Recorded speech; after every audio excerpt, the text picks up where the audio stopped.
ये आज का बांग्लादेश है, यानी मोहम्मद यूनुस का बांग्लादेश, जहां आए दिन हिंसा, लूटपाट और तोड़-फोड़ मानो आम बात हो गई। अगस्त 2024 में शेख हसीना के तख्ता पलट के बाद से बांग्लादेश में कभी भी हालात सामान्य नहीं रहे। आए दिन कहीं न कहीं हिंसा होती रहती है।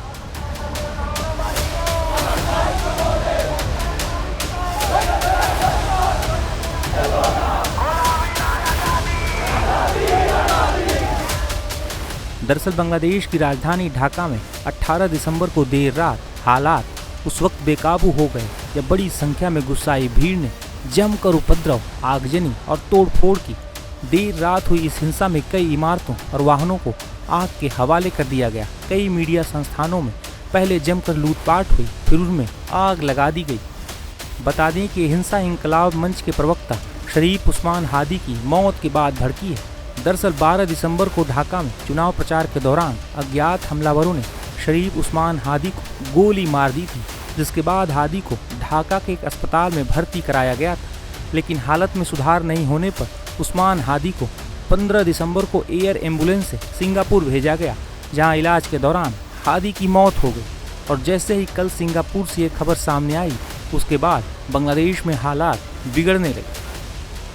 मीडिया रिपोर्ट्स के मुताबिक उस्मान हादी की मौत की सूचना मिलने के बाद बड़ी संख्या में प्रदर्शनकारी ढाका के शाहबाग चौराहे पर इकट्ठा हो गए। इसके बाद रात भर हिंसा, लूटपाट और आगजनी होती रही। इस दौरान प्रदर्शनकारियों ने बांग्लादेश के अखबार डेली स्टार और प्रथम ओलो के ऑफिस में खूब तोड़फोड़ और आगजनी की। इसके साथ ही पूर्व राष्ट्रपति शेख मुजीबुर रहमान के आवास में भी तोड़फोड़ की गई है और शेख हसीना की पार्टी आवामी लीग के एक ऑफिस को जलाकर खाक कर दिया गया है। यही नहीं, कल देर रात को ही कट्टरपंथियों की भीड़ ने एक हिंदू युवक को पहले पीट पीट कर मार डाला और उसके बाद उसके शव को नग्न करके एक पेड़ से लटकाकर उसमें आग लगा दी। दरअसल शेख हसीना के तख्ता पलट के बाद से मोहम्मद यूनुस जब से बांग्लादेश के अंतरिम सरकार के मुख्य सलाहकार बने हैं, तभी से बांग्लादेश अस्थिरता की राह पर चल पड़ा है। बांग्लादेश के मौजूदा हालात को देखकर तो ऐसा ही लगता है कि बांग्लादेश को संभालने में मोहम्मद यूनुस पूरी तरह से नाकाम साबित हुए हैं। अब मोहम्मद यूनुस लगातार शांति बरतने की अपील कर रहे हैं, लेकिन उनकी अपील का कोई असर होता नहीं दिख रहा है।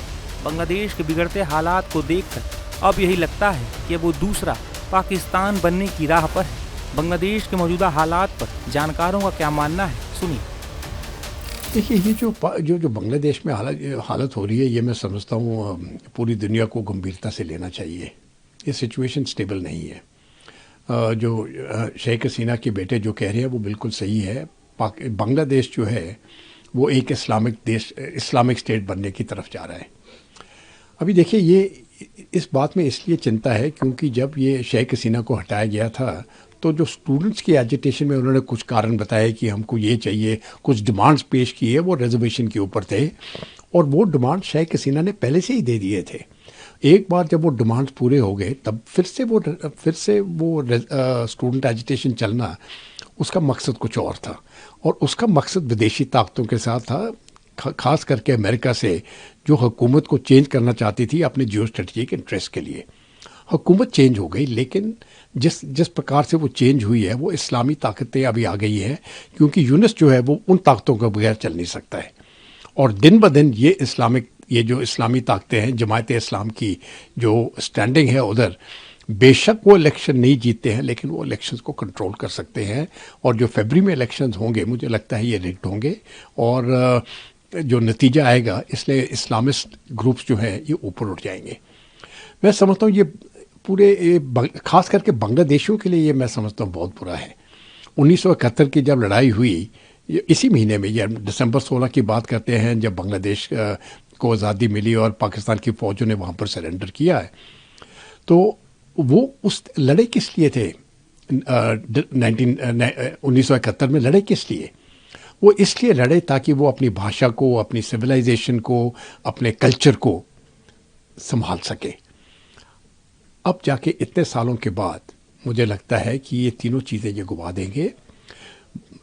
बहुत ही जल्दी उर्दू भाषा होने वाली है बांग्लादेश की, बंगाली ख़त्म हो जाएगी, उनका कल्चर भी ख़त्म हो जाएगा और ये इस्लामिक देश बन जाएगा। और एक बार ये इस्लामिक देश बन गया तो बाकी चीज़ें जो भी ये समझते हैं वो बंगाल के साथ जो अपनी भाषा और अपनी कल्चर के साथ जो जोड़ते हैं, ये सब ख़त्म हो जाएगी। और ये मुझे इसलिए बुरा लगता है क्योंकि 1971 में अप्रैल के महीने में जब जनरल न्याजी ने पहली अपनी स्पीच दी अपने पाकिस्तान के मिलिट्री ऑफिसर्स को, तो उन्होंने उसमें ये बताया कि इन बंगालियों की जो इनकी नस्ल बदली कर दो। उस टाइम तो वो हार गया और 16 दिसंबर को उनको सरेंडर करना पड़ा 1971 में। लेकिन मैं समझता हूँ अगर जनरल न्याजी आज जीवित होते हैं तो वो हंसते और बोलते, देखिए तुम लोगों ने सोचा हम हार गए, लेकिन असली जीत तो हमारी है। हम चाहते थे ये बांग्लादेश जो है ये इस्लामी देश बने, और देखिए अभी ये इस्लामिक देश बन चुका है। ये मैं समझता हूँ ये पूरे बांग्लादेश के जो लोग हैं इनको ये बड़ी गंभीरता से लेना चाहिए, वो चाहते क्या हैं।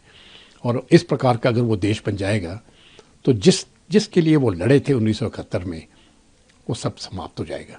ये हमें पता है कि बांग्लादेश इस समय एक इस्लामिक आइडेंटिटी की तरफ जा रहा है, ठीक है, पर हमें प्रॉब्लम में यह है कि जो रेडिकल इस्लाम की तरफ जा रहा है, आप इस्लाम धर्म में ठीक है, आप रखिए अपने यहाँ शरिया रखिए, कोई बात नहीं है, मेरे हिसाब से आपकी मर्जी है, बट उसके चलते जो रेडिकल इस्लाम, जो एक्सट्रीमिस्ट इस्लाम, जो जिहादी इस्लाम है, आतंकी इस्लाम है, उसकी तरफ भी जा रहा है। यस, और वो हमें पता भी है।